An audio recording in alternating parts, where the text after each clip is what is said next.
జనరల్గా ఏమవుతుందంటే EVM counting అయిన తర్వాత మళ్ళీ మనము ఆ స్లిప్ కౌంటింగ్ చేయడం జరుగుతుంది. తర్వాత ఫైనల్ ట్యాబులేషన్ కొద్దిగా 1 or 2 hours దాంట్లో పడతాయి. బట్ ఈవీఎం కౌంటింగ్ అయితే విదిన్ 5 hours కంప్లీట్ అయిపోతుంది. ఫైనల్ రిజల్ట్కి వచ్చినప్పుడు ఇంకా 1 or 2 hours పడవచ్చు. అసెంబ్లీ కాన్స్టిట్యున్సీస్కి వస్తే 26 రౌండ్ మ్యాక్సిమం భీమిలి వైజాగ్ జిల్లాలో, తర్వాత పాణ్యం నంద్యాల జిల్లాలో అక్కడ 26 రౌండ్స్ జరుగుతాయి. సో 9 to 10 hours అక్కడ కూడా పడుతుంది. Minimum rounds again Kovur Narsapuram assembly constituencies 13 rounds 5 hours maximum. Again ఇంతకుముందు కూడా చెప్పాము, మళ్ళీ రిపీట్ చేస్తున్నాము. కాన్స్టిట్యున్సీస్లో 3 కాన్స్టిట్యున్సీస్లో as I said 9 to 10 hours పడుతుంది. 61 కాన్స్టిట్యున్సీస్ 21 to 24 అంటే 6 to 8 hours కంప్లీట్ అయిపోతుంది. And below that within 5-6 hours uh, 111 constituencies కొద్దిగా తొందరగా అవుతాయి. పోస్టల్ బ్యాలెట్ కౌంటింగ్ కూడా ఈసారి as I said postal ballot కూడా చాలా ఎక్కువ వచ్చినాయి. ఒక టేబుల్లో ఒక రౌండ్లో మనము 500 ఓట్ కౌంట్ చేస్తాము. దాంట్లో పెద్ద ప్రొసీజర్ ఉంటుంది. To open the outer cover, మళ్ళీ డిక్లరేషన్ చూడాలి, డిక్లరేషన్ కరెక్ట్ అయిన తర్వాత మళ్ళీ ఇన్నర్ కవర్ ఓపెన్ చేయాలి. ఇన్నర్ కవర్ ఓపెన్ చేసిన తర్వాత పోస్టల్ బ్యాట్ యాక్చువల్గా ఇన్నర్ కవర్లో ఉంటుంది, అక్కడ అది వ్యాలిడా కాదా అది చెక్ చేయాలి. సో ప్రొసీజర్ ఎక్కువ ఉంది కాబట్టి 2 to 2.5 hours ఒక రౌండ్కి పడుతుంది.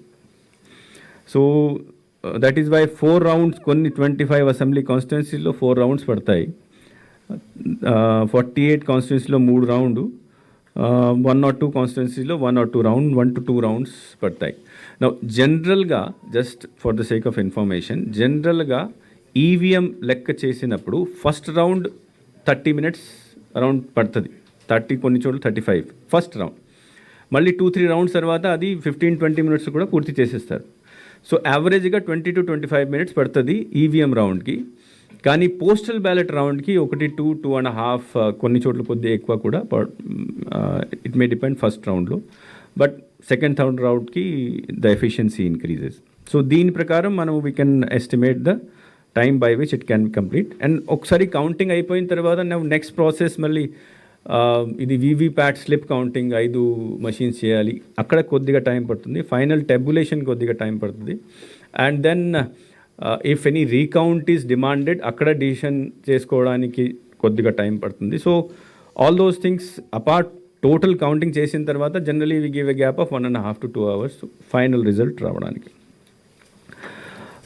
మొత్తం లోపల దీంట్లో వెబ్ కాస్టింగ్ ఏం జరగదు, కానీ లోపల movement of machine from the strong room to the counting హాల్లో ప్రొసీజర్ ఈ అంతా సీసీటీవీ కెమెరాలో క్యాప్చర్ చేయడం జరుగుతుంది. ఆ సీసీటీవీ కెమెరా క్యాప్చర్ చేసి అక్కడే ఆర్ఓ లేదా అబ్జర్వర్ దీన్ని చూస్తూ ఉంటారు. తర్వాత ప్రతి ప్రాసెస్ని కూడా వీడియోగ్రఫీ చేయడం జరుగుతుంది. Only request to media persons is that అక్కడ మీరు కౌంటింగ్ హాల్ లోపల వెళ్ళినప్పుడు don't take the photograph of the actual numbers మషీన్లో వస్తాయి కదా, అది మీరు ఫోటో వీడియో తీసుకోకండి. దూరం నుంచి ప్రొసీజర్ని మీరు you can always capture, but it is advise that ఆ మషీన్లో నంబర్ అది క్యాప్చర్ అది అవాయిడ్ చేయండి చేయడానికి. As I said mobile phones are not allowed inside. ఆ రోజు డ్రై డే డిక్లేర్ చేయడం జరుగుతుంది కొన్ని జిల్లాల్లో. Because general order election commission అంటే ఆ రోజు మొత్తం రోజు డ్రై డే ఉంటుంది, అంటే on the day of counting. But కొన్ని జిల్లాల్లో డిస్ట్రిక్ట్ కలెక్టర్, డిస్ట్రిక్ట్ మ్యాజిస్ట్రేట్, తర్వాత ఎస్పీ వాళ్ళ అడ్వైస్ తీసుకొని they may extend it to 1 day before or 1 day after also. That we have left that thing to the concerned district magistrate వాళ్ళ డిస్క్రిషన్ని బట్టి వాళ్ళు అక్కడ ఉన్న పరిస్థితిని చూసుకొని డిసిషన్ తీసుకోవచ్చు. బికాజ్ లా అండ్ ఆర్డర్ మొత్తం రెస్పాన్సిబిలిటీ జిల్లా కలెక్టర్, జిల్లా ఎస్పీకి ఉంటుంది. 144 కూడా our general election commission general instruction అంటే అక్కడ ఉన్న ఏరియా, కౌంటింగ్ సెంటర్లో ఉన్న ఏరియా, తర్వాత చుట్టుపక్కన ఉన్న ఏరియాలో 144 సెక్షన్ ఇంప్లిమెంట్ 100 కంపల్సరీగా చేయాలి. కానీ అగైన్ జిల్లా మ్యాజిస్ట్రేట్, జిల్లా ఎస్పీ వాళ్ళ ఉన్న పరిస్థితిని బట్టి they are always, because they are responsible of law and order కాబట్టి అక్కడ మొత్తం జిల్లాలో చేయాలా లేకపోతే ఒక రోజు చేయాలా 2 రోజు చేయాలా, అది that we have left it to them. Next issue regarding ఇప్పుడు ఫైనల్ ఫిగర్ ఆఫ్ సీజర్స్కి మనకు వస్తే మనము ఎలక్షన్ కమిషన్ January 8th మనకు వచ్చింది. ఆ జనవరి నుంచే మనము అప్పుడు ఎలక్షన్ని దృష్టిలో పెట్టుకొని సీజర్ స్టార్ట్ చేయడం జరిగింది అన్ని 14 ఏజెన్సీస్ ద్వారా. సో జనవరి నుంచి 2 June నిన్నటి దాకా 483 crores సీజర్ మన రాష్ట్రంలో చేయడం జరిగింది.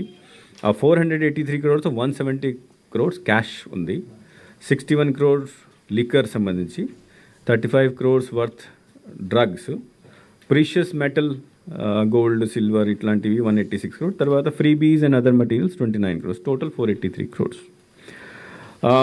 ఈ ఎలక్షన్ టైంలో చేసిన FIRs గురించి అన్ని డీటెయిల్స్ మీకు ఆల్రెడీ నోట్లో కూడా ఇవ్వడం జరిగింది. సుమారుగా 1,00,000 మంది ట్రబుల్ పర్సన్స్ని మనం బౌండ్ అవుట్ చేయడం కూడా జరిగింది. ఇంటర్ స్టేట్ చెక్ పోస్ట్ ఇప్పుడు కూడా అంటే కౌంటింగ్ వరకు కూడా జరుగుతాయి, inter state and inter state check post. C విజిల్లో ఈసారి 24,557 కంప్లైంట్స్ వచ్చినాయి. C vigil is a very very successful model of election commission. అక్కడ బికాజ్ ఒకసారి కంప్లైంట్ వచ్చిన తర్వాత 100 నిమిషాల్లో అది పూర్తి చేయాలి, ఫ్లయింగ్ స్క్వాడ్స్ ఉంటాయి, they have to report back within 100 minutes, compliance చేయాలి అన్ని. వీ వర్ ఏబుల్ టు 100 నిమిషాల్లో 95% కంప్లైంట్స్ని మనము అటెండ్ చేయగలిగాము. అండ్ డిస్పోజల్లో కూడా 100% ఉంది. కొన్ని 5%లో బియాండ్ 100 minutes వెళ్ళింది కాబట్టి ఇక్కడ అది లేదు.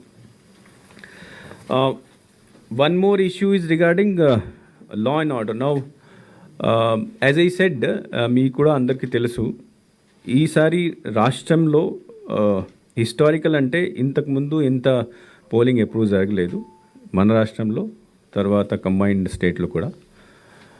సెకండ్, ఓటర్ లిస్ట్ కూడా one of the cleanest voter list in India మనం తయారు చేయగలిగాము. మూడోది, మీరు ఎంథూజియాజం ఆల్రెడీ చూసి ఉంటారు, thousands and lakhs of people came, very enthusiastically voting, late up to night కూడా చేశారు. కానీ కొన్ని కాన్స్టిట్యుయెన్సీస్లో, ఎస్పెషలీ పల్నాడుకు సంబంధించి అనంతపురం, తిరుపతి, ఎలక్షన్ రోజు ఎలక్షన్ తర్వాత కొన్ని ఘర్షణలు జరిగాయి, వయలెన్స్ ఇన్సిడెంట్ జరిగింది. That should have been controlled. ఒక రోజు పడింది మనం కంట్రోల్ చేయడానికి, కానీ దీంట్లో ఎలక్షన్ కమిషన్ దీని విషయంలో చాలా సీరియస్ అయింది. సీరియస్ అయిన తర్వాత మీ అందరికీ తెలుసు, చాలా స్ట్రిక్ట్ యాక్షన్ కూడా తీసుకోవడం జరిగింది. నౌ అదే దృష్టి చేసుకొని ఈసారి డ్యూరింగ్ దిస్ కౌంటింగ్ ఇట్లాంటి సంఘటనలు జరగకూడదు. దీనికోసం అప్పుడే ఎలక్షన్ కమిషన్ 16th మీటింగ్ జరిగినప్పుడు, అంటే 16th May ఎలక్షన్ అయిన తర్వాత సిఎస్ గారిని, డీజీ గారిని అక్కడ పిలిచారు. మీటింగ్ అయిన తర్వాత వాళ్ళ రిక్వెస్ట్ ప్రకారం 25 ఎక్స్ట్రా కంపెనీస్ ఇవ్వడం జరిగింది. ఇన్ఫ్యాక్ట్ మనకు ఇనీషియల్గా 21 కంపెనీస్ కౌంటింగ్ సెంటర్, తర్వాత స్ట్రాంగ్ రూమ్ సెక్యూరిటీ కోసం వదిలారు. వదిలిన తర్వాత మళ్ళీ 20 కంపెనీస్ని ఈ ఇన్సిడెంట్స్ అయిన తర్వాత ఎక్స్ట్రా ఇవ్వడం జరిగింది.